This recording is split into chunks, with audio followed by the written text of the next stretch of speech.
irmãos, meus irmãos, que a paz de Cristo esteja entre nós. Nós estamos no capítulo 27, Pedi e obtereis. Nós vamos comentar os itens 18, 19 e 20, da prece pelos mortos e pelos espíritos sofredores. Então, primeiramente, eu gostaria de fazer uma pergunta. Nós vamos falar sobre as preces, mas eu gostaria de perguntar a vocês se vocês acham que Deus castiga ou que Deus perdoa. Vocês acham que Deus castiga, que Deus perdoa? Quem acha que Deus castiga aí, pessoal? Alguém acha que Deus castiga? Sim ou não? Não. Não. O frio já acabou, né, pessoal? A gente já está mais... O frio deixa a gente meio encolhido, né? Aí começa a esquentar, a gente fica mais solto. Né? Então vamos lá. Deus não castiga, né? Por isso que vocês disseram, e vocês disseram que Deus perdoa. Mas para que Deus nos perdoasse, Ele deveria se ofender com as nossas faltas. Porém, Deus não se ofende com as nossas faltas, porque Deus é Deus. Né? Então, se Deus sendo Deus, Ele não está, porque a gente busca uma semelhança que é natural de nós para com Deus e de Deus para conosco. Então, a gente pensa que Deus se possa perdoar, porque talvez nós nos ofendemos e, consequentemente, perdoamos. Ou devemos perdoar, espero que seja assim. Perdoamos a nossa maneira, né? Cada um tem a sua maneira de perdoar, não é assim? Tem gente que perdoa assim, eu perdoo, mas não quero nunca mais olhar para a cara dele. Tem assim? Hein? Quem perdoa e nunca mais quer ver a cara da pessoa? E quem perdoa e quer botar a pessoa dentro da casa? Não. Quem? Hã? Eu vi um dedo aí levantado aí. Quem é? Quem é? Ah, Simone. Muito bem, Simone. Depois farei alguns exercícios com você para desenvolver essa alma endurecida. Então vamos adiante. Então, com relação ao castigo. Toda vez que disparamos a lei contra nós, somos inevitavelmente responsabilizados por nossas ações, ou seja, arcamos com as consequências dos nossos atos. Então, esse castigo vem porque ele está na lei. Mas não é que Deus fica olhando assim, vou castigar aquele ali, vou castigar aquele lá, não. Existe uma lei, certo? Então, vamos adiante. E o perdoar, né? Deus não se ofende, mas enxerga os nossos reais sentimentos. E à medida que isto acontece, obviamente, há um efeito nisso aí. Está dando para entender? Ele não se ofende, mas ele enxerga o nosso coração. Se nós nos arrependemos daquilo que fazemos, das nossas ações, isso tem algum tipo de valor. E a lei de Deus, ela não castiga, porém, ela dá um bônus àquele que segue a sua lei, que anda dentro da sua lei. Deu para compreender isso? Na lei dos homens, o único bônus que você tem de andar na lei é não ser punido. Na lei de Deus, não.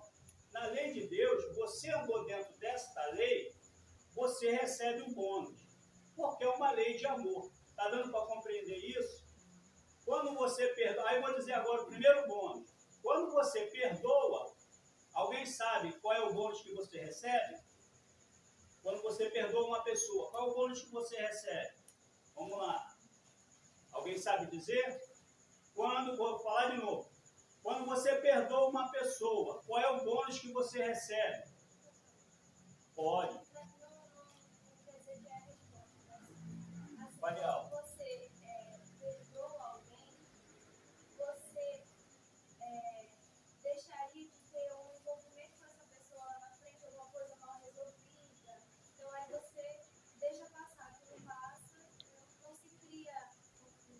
você tira do seu coração aquele pesar, que vai para onde? Que adoece as suas células. Esse é o bônus que você recebe. Você evita uma doença. Está dando para compreender isso, pessoal? O perdão está diretamente ligado a uma vida mais saudável. Ok? Da mesma forma que quem sorri mais tem mais vida, tem mais energias positivas, quem sorri menos tem mais energia pesada. Nesse ponto aí eu estou ferrado. Mas vamos adiante. Vamos começar com as nossas leituras. Está inserido o primeiro item da prece pelos mortos e pelos espíritos sofredores. Item 18, ela vai ler. A prece é reclamada pelos espíritos sofredores. Ela lhes é útil porque, vendo que pensam neles, sentem-se menos abandonados, menos infelizes. Mas a prece tem sobre eles uma ação mais direta.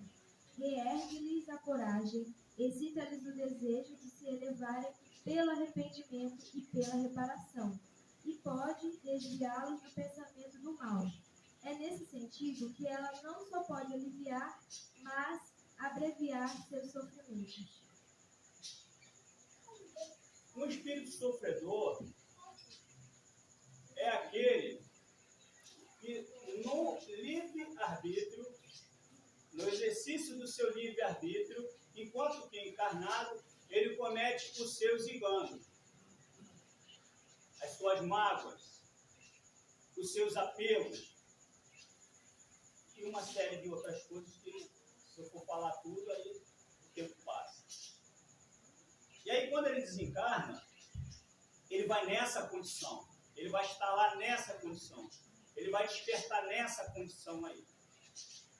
Quando você faz uma prece para esse espírito sofredor, ela chega para ele como se fosse uma lanterna na escuridão, um bálsamo para ele, uma descarga positiva de energia que renova. Ora, ele está no plano espiritual. Se ele tem apegos aqui, e se ele está lá sofrendo, ele vai continuar com esses apegos. Na hora que essa prece chega até ele, ele vai começando a mudar o seu estado mental. Da mesma forma que nós temos um estado mental aqui, enquanto que encarnados, nós teremos da mesma forma um estado mental desencarnado. E a mudança do estado mental, um dos princípios que pode proporcionar essa mudança é uma prece. Porque enquanto que encarnado, esse indivíduo, esse ser, esta alma, ela tem aqueles ali afins, aquelas pessoas que o amam. E quando ele desencarna, as pessoas continuam com o mesmo sentimento. Então não é porque a pessoa desencarnou que ela não vai receber essas suas preces. Está dando para compreender isso? Então vamos adiante com muita coisa.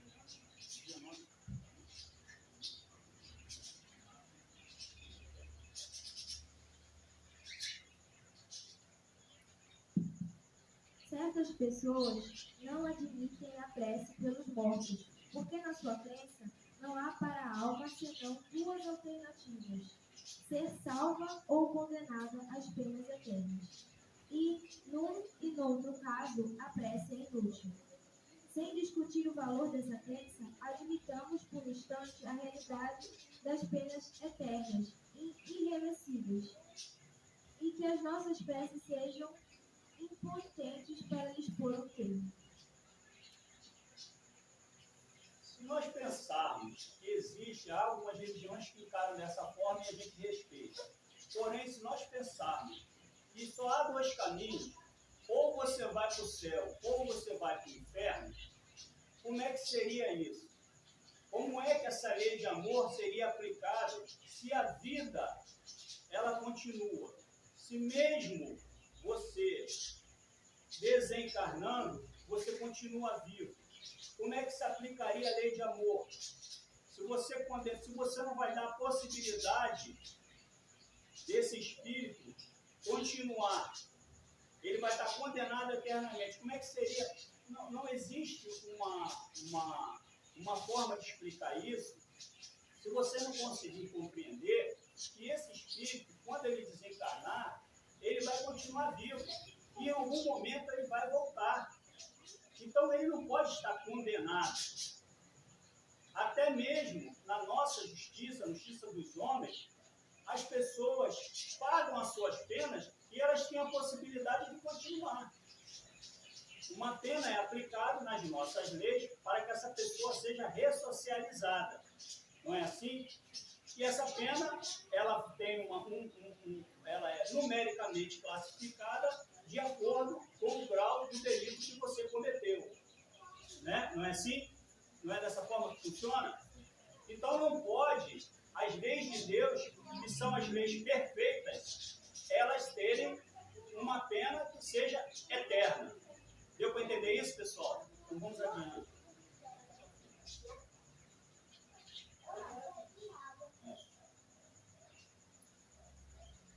Outros se fundamentam numa razão mais especiosa, a imutabilidade dos decretos divinos. Deus, dizem eles, não pode mudar as suas decisões a pedido de suas criaturas. Sem isso, nada seria estável no mundo. O homem, pois, nada tem a pedir a Deus, não tem senão que se submeter e adorá-lo. Quando você faz uma prece, você não pede para que as leis de Deus sejam modificadas, porque elas são imutáveis.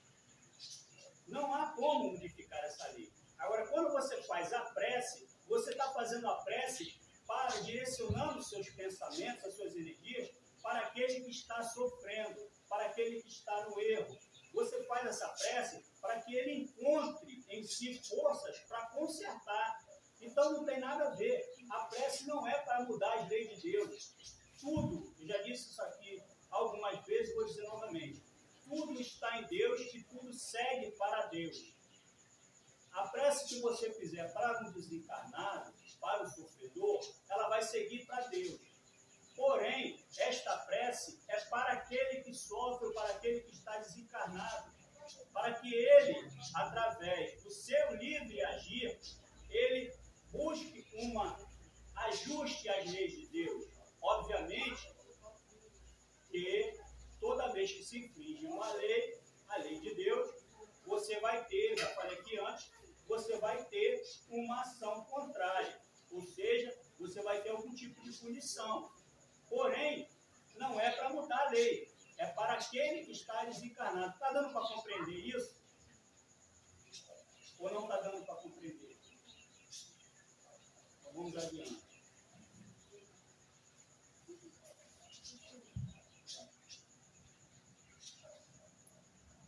O homem suporta sempre a consequência das suas faltas. Não há uma só infração à lei de Deus que não tenha punição. A severidade do castigo é proporcional à gravidade da falta. A duração do castigo para qualquer falta é indeterminada e está subordinada ao arrependimento do culpado e seu retorno ao bem. A pena dura tanto quanto a obstinação no mal, e seria perpétua se a obstinação fosse perpétua. De curta duração, se o arrependimento chega logo. Ou seja, está nas mãos daquele que sofre, está nas mãos daquele que tem um ajuste com a lei. Basta que ele modifique as suas atitudes. Deu para compreender isso? Tem um filme bem interessante, é um filme já antigo, que é o filme do Homem-Aranha. Não sei qual é o Homem-Aranha. Eu sei que ele está com aquela roupa, solta a teia, então é o Homem-Aranha. Agora, se é o Homem-Aranha, se é o Homem-Aranha de agora, eu sei que é o Homem-Aranha. Então tem uma cena no filme do Homem-Aranha que é bem interessante. Ele está chateado com uma determinada pessoa, que ele vai para um evento de luta, e aí é acordado a ele um determinado valor. Só que aí ele não recebe esse valor. Ao final dessa luta ele fica chateado, e logo na sequência, o que ocorre? Uma pessoa, um bandido, vai até lá e assalta este homem. Quando ele assalta esse homem, o Peter Parker, não é isso? Está logo no caminho ali, ele tem como impedir que esse bandido fuja. Só que ele não impede. Ele pensa assim, não é comigo, esse cara me lesou, eu não vou me meter nisso. Só que na sequência, esse mesmo bandido acaba por matar o tio dele. O que a gente pode tirar disso daí? É que não basta só você não fazer o mal. Não basta. Todo mal que você não combate, você também tem responsabilidade sobre ele. E isso daí, aí vai no íntimo de cada um. Eu não tenho como dizer para você assim, esse aqui é mal que você vai combater, esse aqui... Não, isso é do íntimo de cada um. Mas, com certeza, o mal que você não combate toma parte de você. E nós temos que pensar também que toda vez que nós fazemos as nossas preces, as nossas orações, e nós direcionamos o nosso pensamento, aqueles homens que estão homens como espécie, homens e mulheres, tanto faz. Mas enfim, que fazemos as preces, mesmo para aqueles que cometeram os seus equívocos, mesmo para aqueles que estão nas penitenciárias ou em qualquer situação, quanto menos homens maus, homens persistentes no erro estiver, melhor será a sociedade. Isso é uma responsabilidade de todos. Não basta só nós acharmos que quem está do outro lado sofrendo, ele está sofrendo lá do outro lado, mas ele é a boa peça. Então ele tem que sofrer lá mesmo. Olha, se a gente já tem dificuldade para lidar com os maus que podemos ver, imagina aqueles que não podemos ver. Como é que é isso? Então, essas preces, elas vão também para isso. Agora, quando você direcionar uma prece para um ente querido, ou para alguém que vocês têm a ideia de que está sofrendo no plano espiritual, essa prece, ela não pode chegar de uma forma como apego. Nós não devemos fazer as nossas preces para os desencarnados, para os sofredores, com apego. Está dando para compreender isso, pessoal? Eu queria tanto que ele estivesse aqui. Quando ele estava aqui, ele limpava, cozinhava, costurava, fazia tudo dentro de casa. Isso é um apego. Isto é um apego. E nós devemos aceitar e compreender as leis de Deus. Porque o encarnar e o desencarnar faz parte do processo. Está dando para compreender isso, pessoal? Está dando para compreender? E quando nós fazemos as nossas preces, nós devemos, vamos pensar assim, existe no livro André Luiz, ele está lá no plano espiritual, ele desencarnou, e aí, ao tempo que ele está lá, chamam ele, nosso lar, chamam ele e falam para ele, então, porque na hora que começa uma prece, é como se uma pequena luz disparasse da terra. Vamos usar terra e céu só para a gente ilustrar, porque senão a gente vai ficar explicando aqui e aí não vai. Então vamos dizer terra e céu. Então se dispara da terra uma luzinha para o céu e ela chega ao desencarnado. E aí chega essa luzinha lá para André Luiz, só que ele não sabe, ele não tem condição de ver. Aí o Espírito chama ele, deve ser um mentor e tal, chama ele e mostra, tá vendo aqui, essa luzinha aqui está vindo em sua intenção. Era a mãe dele. Era a mãe dele que estava fazendo uma prece. E era quem?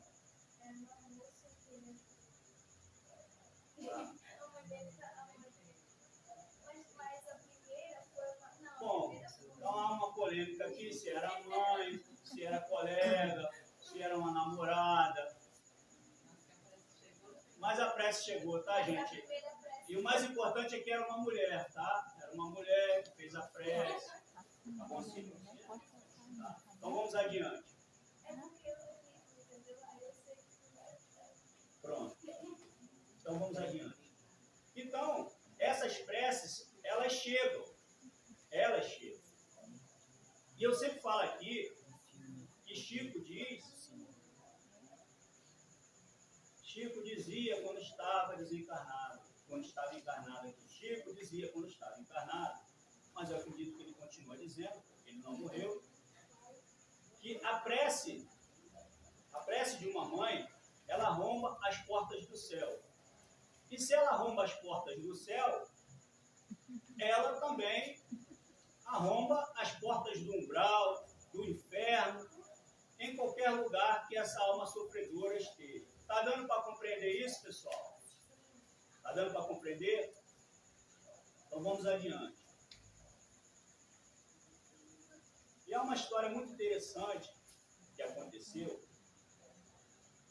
que é o seguinte: um alpinista estava escalando uma determinada montanha, e no que ele está escalando essa montanha, ele acaba se desequilibrando e cai.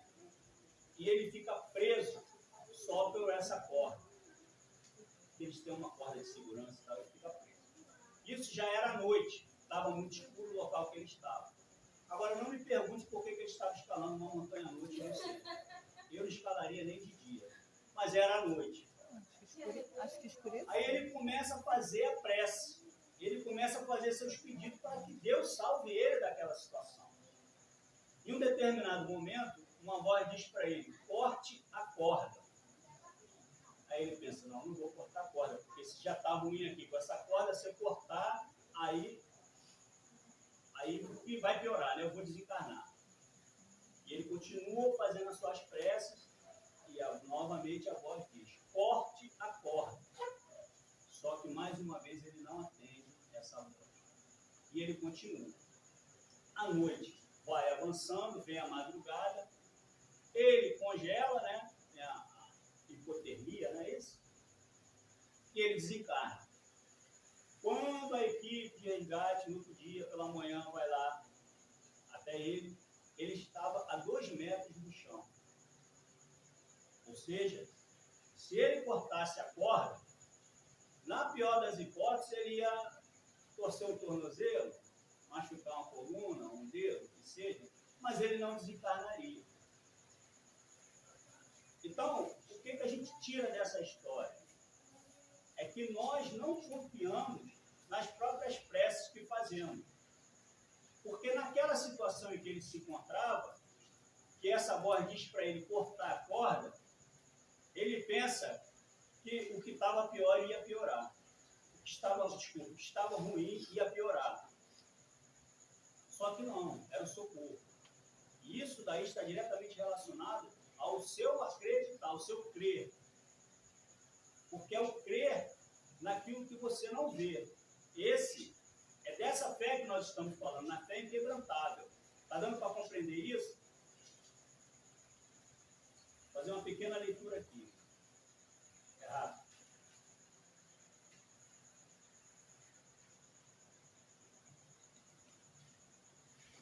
Que nós tenhamos coragem de cortar a corda e se jogar no escuro. Só movidos pela fé e a confiança em Deus. Que nós acreditemos em nós mesmos. Esteja diante de nós, mesmo que uma montanha de problemas esteja diante de nós. Meus irmãos, não fiquemos presos a nada que impeça o caminho da salvação, entre aspas. Se o medo nos congelar, aí sim perderemos a oportunidade recebida. Às vezes estamos tão perto, a menos de 2 passos ou 2 metros, que somos vencidos pelo medo de confiar em Deus. Então, meus irmãos, Hoje temos bastante pessoas aqui, encarnados e desencarnados, então não vamos avançar nas horas. Então era isso que tinha para hoje. Muito obrigado pela atenção de todos. Que Deus abençoe.